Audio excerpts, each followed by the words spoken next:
Visiblement, quelques personnes sont assez déçues. Salut à tous, ici Red, j'ai envie de parler de nouveau un peu de Game of Thrones de manière générale, mais plutôt de la bataille de Winterfell, épisode 3, saison 8 de Game of Thrones. Quand j'ai sorti ma vidéo et que j'ai vu l'épisode, je pensais vraiment que l'épisode allait faire l'unanimité et que tout le monde allait adorer, et ce n'est pas du tout le cas. Il y a beaucoup de personnes très perplexes, il y a beaucoup de personnes qui ont été déçues, et c'est une vidéo pour répondre un peu à ces déceptions, pour répondre un peu à des critiques négatives que j'ai vues par rapport à cet épisode. Critiques totalement justifiées, mais j'ai envie de donner mon point de vue là-dessus, parce qu'il y a quand même un mélange de choses que moi j'ai remarqué dans Game of Thrones depuis une ou deux saisons, plus principalement, et je précise, il y aura des spoilers de tout Game of Thrones, plus principalement depuis la résurrection de Jon Snow qui a énormément changé de choses dans Game of Thrones. Et là j'ai envie de parler de quelques trucs sur tout cet épisode qui prouvent qu'en fait, mais je veux pas faire le mec, hein, mais j'avais un peu raison quand j'ai fait ma vidéo il y a 2-3 ans sur Game of Thrones a perdu son charme, parce que c'est le cas, et au fait ce que vous, personne déçue, avez ressenti avec la bataille de Winterfell, moi je l'avais ressenti il y a 2 ans avec la bataille des bâtards. C'est important de savoir parce que le côté déception est vraiment ancré dans quelque chose de plus réel, c'est-à-dire qu'il y a un passé, il y a quelque chose qui vous donnait envie et vous aviez des attentes à voir dans cet épisode et dans cette conclusion de la saga du Night King, du Roi de la Nuit. Et moi, étant un fan de Game of Thrones depuis le tout premier épisode, hein, vraiment ça fait bientôt 10 ans, 9 ans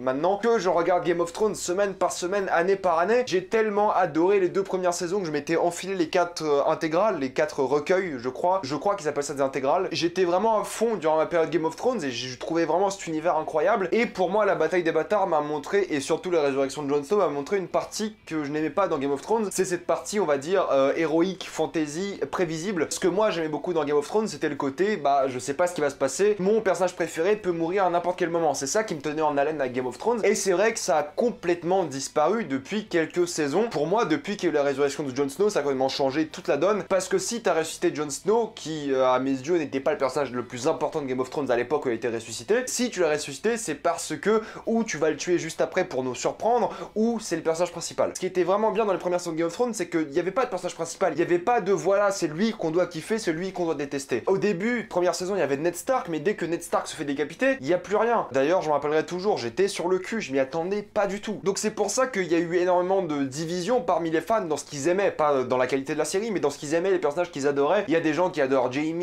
Tyrion, qui adorent Cersei, qui adorent Arya. Il y a vraiment un mélange tellement total des préférences dans Game of Thrones qui réside encore aujourd'hui dans le cœur des fans, que c'est difficile d'avoir un épisode qui arrive à convaincre tout le monde et qui arrive à satisfaire tout le monde. Il faut prendre mon avis comme un mec qui a adoré Game of Thrones, mais qui a abandonné avec la saison 7 principalement l'idée d'avoir de la surprise dans Game of Thrones, d'avoir des éléments cohérents, d'avoir des bons dialogues. C'est vrai que dès que ce n'était plus adapté des bouquins de George R.R. Martin, on voit la baisse de dialogue, on voit la baisse du scénario, on voit vraiment, même si George Martin a donné plus ou moins comment ça se finissait aux scénaristes, on voit que le cheminement ne sera pas le même comparé au bouquin, et on voit bien que la qualité des scénaristes n'est absolument pas la même. Les premières saisons, je vais dire les 4 premières saisons de Game of Thrones, pour moi, elles sont parfaites. Les 4 premières saisons, j'ai jamais vu une série d'aussi haute qualité que ces 4 premières saisons. Une série de fantasy, après on peut toujours parler de Breaking Bad, de trucs comme ça, mais vraiment là, c'était tellement compact, tellement satisfaisant, tellement bien écrit, tellement bien joué que c'était incroyable. Excusez-moi, mais maintenant les acteurs de la série, c'est quoi? C'est Emilia Clarke en Khaleesi et Kit Harington en Jon Snow. On va se mettre d'accord là-dessus, c'est pas les meilleurs acteurs, c'est pas non plus les pires, hein, je dis pas ça. Même si Emilia Clarke dans l'épisode 2, quand Jon Snow révèle à Khaleesi que c'est le digne héritier du trône, on voit bien ses réactions assez pathétiques, et en tant qu'actrice, elle l'est pas au sommet. Je sais qu'elle a eu des problèmes cérébraux, je sais que c'est compliqué, hein, mais quand même, il faut prendre ce qu'on a et dire que son jeu d'acteur dans cet épisode-là était assez affreux. À l'époque, on avait Sean Bean, on avait Charles Dance, c'était vraiment d'incroyables acteurs. Pour moi, Charles Dance reste, à mes yeux, le meilleur acteur de cette série, et il est vraiment incroyable d'un bout à l'autre. Même quand il se fait exécuter sur ses toilettes, il a un jeu d'acteur mais tellement terrible. Je dis ça, mais encore Tyrion Lannister, Peter Dinklage, qui est aussi incroyable. Mais contrairement à la saison 4, qui pour moi était vraiment le point le plus intéressant par rapport à Tyrion, là, c'est vrai qu'il a pas le droit d'être bon acteur, en fait, il a pas le temps. Ils ont tellement peu d'épisodes qui doivent conclure ces moments-là, et t'as aucun moment où je pense, pour l'instant, on verra plus tard, parce qu'il y aura Cersei et Jaime dans l'histoire, mais pour l'instant, Tyrion n'a pas eu le droit, depuis la saison 4, à mes yeux, hein, d'avoir du grand jeu d'acteur et d'être vraiment ce qu'il aurait pu être. Par contre, ce qu'on peut dire, évidemment, et de manière assez objective, c'est que la série ne s'est jamais aussi bien portée de manière visuelle, de manière de mise en scène. C'est vraiment les meilleurs réalisateurs de Game of Thrones. Au début, les réalisateurs étaient très bons, il n'y a pas de souci, mais là, on a vraiment dépassé un cap assez impressionnant. Et ce que je veux dire par rapport à ça, c'est qu'on a eu un shift, un changement radical des choses dans Game of Thrones, et pour moi la bataille des bâtards était vraiment le symbole de ça. Et vraiment je pense que ce que vous vivez maintenant avec la bataille de Winterfell, je l'ai vécu avec la bataille des bâtards, et du coup je peux pas être déçu par rapport à ça parce que je l'ai déjà vécu ce moment-là. De me dire que personne d'important est mort, de me dire que c'était prévisible, c'était facile, je l'ai eu ça, je l'ai eu avec la bataille des bâtards. Pour moi maintenant je m'attendais pas à autre chose que du prévisible, que du facile, que de manque de surprise. Après ça reste une surprise le fait que le roi de la nuit soit mort aussi facilement, on en reparle juste après. Force de constater que Game of Thrones a évidemment changé en qualité durant ces nombreuses saisons, et moi je préférais toujours les 4 premières saisons de Game of Thrones parce qu'elles étaient beaucoup plus imprévisibles, les acteurs étaient meilleurs, mes personnages préférés, dont Oberyn par exemple qui était incroyable et qui maintenant, Pedro Pascal, est partout au cinéma et dans les séries télé, qui était vraiment phénoménal et ça reste son personnage préféré de la série. Moi j'ai un peu lâché mon cœur de fan dans les 4 premières saisons de Game of Thrones, et à partir de la 5 où j'ai vu que bon c'était plus trop ça niveau qualité d'écriture, plus trop ça niveau acting, parce qu'on a commencé à se concentrer sur Jon Snow, j'ai un peu lâché mon cœur on va dire, mais j'étais toujours là en tant que fan dans le sens où je veux savoir comment ça se finit, mais plus principalement je veux savoir comment le trône de fer se finit. Littéralement le trône de fer, je veux savoir qui arrive sur le trône de fer à la fin. J'espère qu'ils vont nous surprendre par rapport à ça sans forcer la surprise en mode hey on vous a surpris lol, vraiment nous surprendre de manière logique. Pour moi au fait le Night King n'a jamais été le problème principal de Game of Thrones, pour moi c'est toujours été la politique, les familles, les conflits, pour moi c'était vraiment ça. Le Night King pour moi c'est une annexe, pour moi ça a toujours été le truc secondaire. Alors oui on nous dit depuis le début Winter is coming, oui je veux bien, mais pour moi ça a toujours été une sorte de diversion pour nous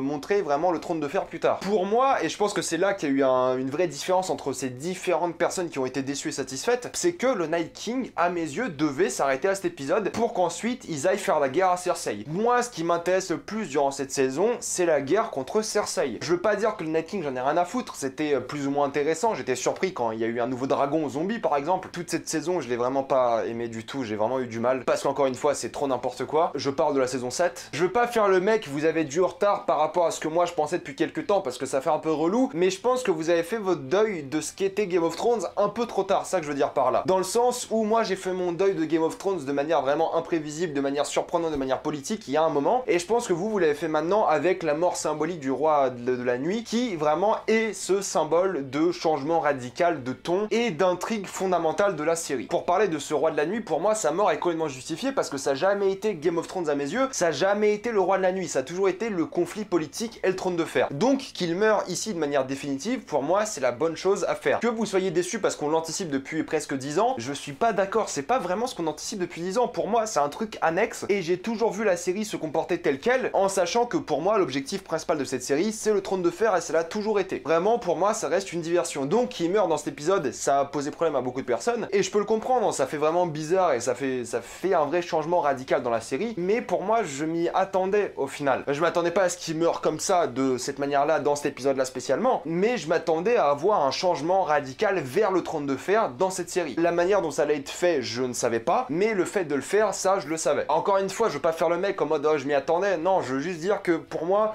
j'ai jamais vu la série comme l'histoire du Night King, c'est ça qui est important de soulever et pas le fait que j'ai l'air prétentieux dans cette vidéo, c'est pas du tout ce que j'ai envie de dégager par rapport à ça. Je veux juste dégager que moi j'ai jamais vu la série comme ça. Et pour tous les gens qui l'ont vu de manière c'est les humains contre les zombies, je pense que vous aviez mal vu d'une certaine manière. Après c'est pas spécialement votre faute parce que la série en parle beaucoup, c'est devenu le point principal durant ces dernières saisons, mais encore une fois pour moi c'était juste une perte de temps de se concentrer autant sur le roi de la nuit et sur ses personnages. Surtout la manière dont ils l'ont fini, et c'est là que je peux comprendre la déception, c'est que oui on a eu énormément de dialogues par rapport à eux, de flashbacks, de moments où il s'est transformé en roi de la nuit, et le voir vraiment fini comme ça, c'est que ça peut être un peu déstabilisant. Je peux comprendre la déception de ce point de vue là, mais c'est pas spécialement mon cas pour tout ce que j'ai dit dans cette vidéo. Il y a aussi un truc par rapport à mes dernières vidéos que j'avais dit au tout début de la vidéo, c'est que j'avais dit qu'il prévoyait une grande bataille digne d'un film de cinéma, et les gens ont compris que je disais que c'était la plus grande bataille du cinéma. C'est pas le cas évidemment, le Seigneur des Anneaux reste au-dessus à des kilomètres et des années-lumière de cette bataille, y a pas de souci, mais ça reste quand même à mes yeux une bataille de cinéma, digne en tout cas du cinéma, et ça reste une grande bataille, sûrement la plus grande de l'histoire de la télévision,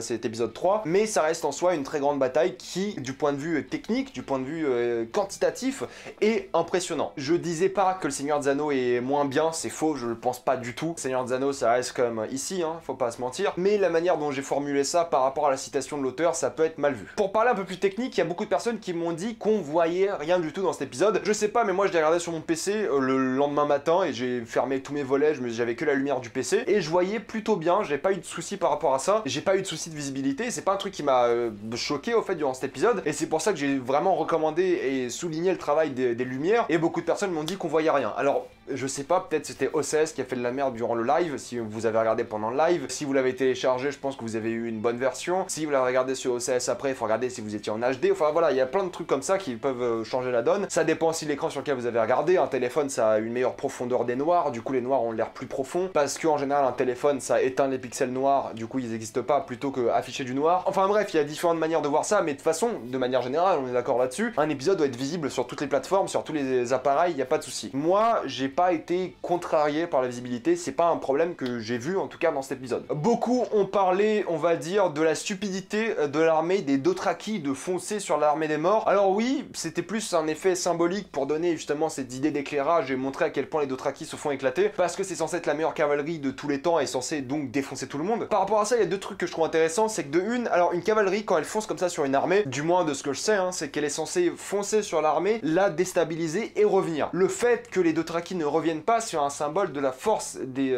morts-vivants. Alors oui, ils savaient déjà qu'il allait avoir beaucoup de morts-vivants. Donc on peut dire que c'est assez stupide. Moi, encore une fois, ça m'a pas dérangé plus que ça si ça servait l'histoire, la dramaturgie de la scène. Pour moi, j'ai pas trouvé ça affreusement con parce que t'as quand même une chevalerie Dothraki de je sais pas combien de milliers de Dothraki foncer sur des morts-vivants et revenir, ça semblait possible. C'est des morts-vivants, ils sont pas très durs, on va dire. Au final, c'est que des os, revenir, ça me semblerait pas impossible. Après, est-ce qu'il fallait plutôt une troupe d'éclaireurs pour faire quelque chose? Oui, sûrement. Mais encore une fois, ça m'a pas gâché le plaisir de la série. Pour tout le côté maintenant c'est prévisible, je suis d'accord avec vous et je le dis depuis le début de la vidéo, c'est que maintenant c'est prévisible, il n'y a pas eu de grande mort de ce point de vue là. Alors ça c'est un peu compliqué parce que durant les batailles, les grandes batailles en tout cas dans Game of Thrones, il n'y a jamais réellement de grands morts. Les grands morts ils sont souvent butés par des petits trucs un peu à droite à gauche. Regardez tous les grands morts de cette série, je crois que personne de vraiment important s'est fait tuer durant une bataille. Tout le monde s'est fait tuer durant des petits trucs de merde qui servaient à rien. Le truc qui se rapproche le plus d'une bataille c'était Oberyn contre la montagne, qui là oui c'était une sorte de grande bataille mais entre deux personnes. De toute façon une devait mourir dans tous les cas, donc c'était prévisible. Donc de ce point de vue là, je savais que personne n'allait mourir dans Game of Thrones, et encore une fois, je m'y attendais, que personne n'allait vraiment mourir. Game of Thrones au fait ne se qualifie pas par son nombre de morts, ça c'est un truc stupide à dire. Dire que Game of Thrones c'est un truc où il y a tout le monde qui meurt, c'est pas ça Game of Thrones. Game of Thrones c'est un truc où les gens te surprennent, où les personnages font des choses inattendues, les gens trop honorables ont toujours vécu des vies de merde dans Game of Thrones, c'est jamais les gens moins compétents à la bataille, du point de vue des personnages principaux, qui ont souffert de ce point de vue là. Donc pour moi, ça n'a jamais été le cas de tuer de grandes personnes durant cette bataille. Pour moi, Game of Thrones, c'est pas une histoire de personnages qui meurent durant une bataille, c'est pas ça. Après, je vous dis ça, mais dans ma vidéo sur la bataille des bâtards, je dis justement l'inverse, parce que je m'attendais à des grandes morts, mais depuis la bataille des bâtards, et même des batailles bien avant, il n'y a pas vraiment de grands morts durant ces batailles. Pour moi, de mémoire, hein, la seule grande perte durant une bataille, c'est Ygritte. Et encore, on peut débattre si Ygritte était un personnage principal ou un personnage méga important. Dans tous les cas, Jon Snow était plus important. Vous voyez, ça c'était une vraie histoire d'amour. Là, on se tape Jon et Khaleesi, il y a zéro alchimie, c'est insupportable. S'attendre justement à avoir des morts, à avoir des surprises, c'était pas, je pense, la chose la plus intéressante, et c'est pas du tout ce qu'aurait voulu faire la série de manière générale. Maintenant, pour parler de deux personnages que vous avez trouvé vraiment inutiles dans cet épisode, c'est Jon et Khaleesi. Jon et Khaleesi, j'ai pas compris pourquoi tout le monde dit qu'ils étaient inutiles, dans le sens où ils ont cramé une grande partie de l'armée, ils ont essayé de participer, mais ils étaient dans la tempête de neige et ils étaient exclus du combat, ils pouvaient pas revenir. Les dragons ne pouvaient pas voler dans la tempête de neige, du coup je comprends pas trop cet argument, ils ont servi à rien. Alors oui, il y a aucune alchimie entre les deux, mais ça c'est depuis toujours,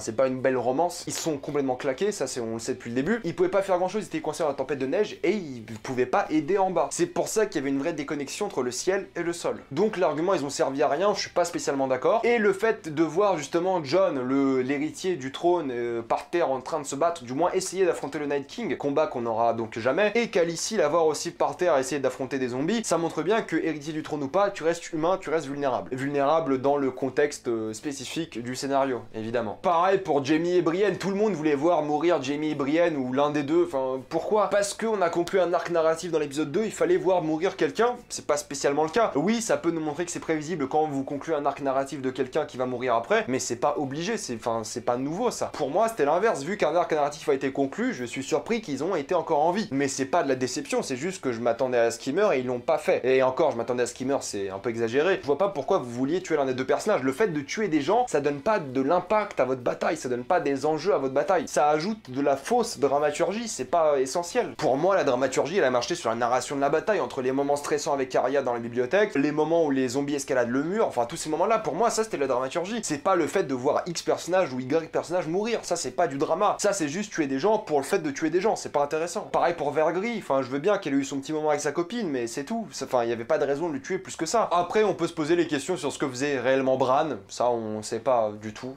vraiment, on n'a aucune idée. Il fait ses trucs, il sait très bien, on lui fait confiance, on verra comment ça se finit. Il y a aussi plein de gens qui ont été déçus par rapport à Arya et par rapport au Roi de la Nuit, justement. Déjà, comment Arya arrive ici? Alors, pour moi, c'est simple, elle s'est déguisée en marcheur blanc et était aux côtés du Roi de la Nuit. Et justement, elle le surprend parce qu'elle était déguisée ou elle était cachée, enfin, c'est pas, ça me semble pas démesuré qu'elle sorte de nulle part pour attaquer le Roi de la Nuit. Dans tous les cas, il a réussi à la voir et à la choper. Enfin, à choper, vous m'avez compris. De ce point de vue-là, Arya a quand même perdu sa virginité et tué le Roi de la Nuit en une seule nuit. Ça, c'est ce qu'on appelle une bonne nuit quand même. Tout ça pour dire que tout le délire avec Azor Ahai, on s'en fiche au fait, franchement on s'en fout. Je veux bien l'obsession, les théories, qui est Azor Ahai, tout ça, mais c'est pas l'histoire de Game of Thrones, c'est l'histoire du Trône de Fer, du moins dans la série, dans les livres c'est autre chose. Et encore, c'est autre chose à débattre. Mais dans la série, on s'en bat les couilles de qui est Azor Ahai, c'est vraiment pas important. C'est une prophétie sympathique annexe à ça. Le truc important, c'est le Trône de Fer, le reste, vraiment, rien à faire. C'est con, hein, mais Azor Ahai, que ce soit le Roi de la Nuit, Arya, qui que ce soit, on s'en fiche. C'est vraiment pas le cœur de la série, et la série vous le montre aussi, elle vous a jamais hypé ce Azor Ahai de manière intéressante. Vous l'avez hypé pour vous-même, mais c'est tout. La série, c'est un truc vraiment secondaire, c'est pas important. Ce qui est important, et je le répète, c'est le Trône de Fer. Et pour finir cette vidéo, je suis bien content que la grande menace de cette saison soit bien évidemment Cersei. J'ai hâte de voir la bataille de Port-Réal qui va être vraiment impressionnante, et maintenant que l'armée de Winterfell est vraiment blessée, Cersei est une vraie menace, et ça c'est vraiment cool. On aura, je pense, un finale complètement dantesque et impressionnant, et j'ai hâte de voir comment ça va finir, ça va être vraiment incroyable. C'était un peu ma vidéo réponse à la déception concernant l'épisode. Mettez-moi dans les commentaires si vous êtes d'accord avec moi, avec mes arguments, sinon dites-moi aussi pourquoi. Pensez à vous abonner à la chaîne pour plus de vidéos, mettez un j'aime, ça aide beaucoup la chaîne. Si vous aimez la chaîne, pensez à la soutenir gratuitement grâce au lien dans la description et dans le commentaire épinglé, vous regardez une petite pub et moi ça me fait un peu d'argent. Suivez-moi sur Instagram pour des critiques exclusives, suivez-moi sur Twitter pour toutes les news et salut à tous.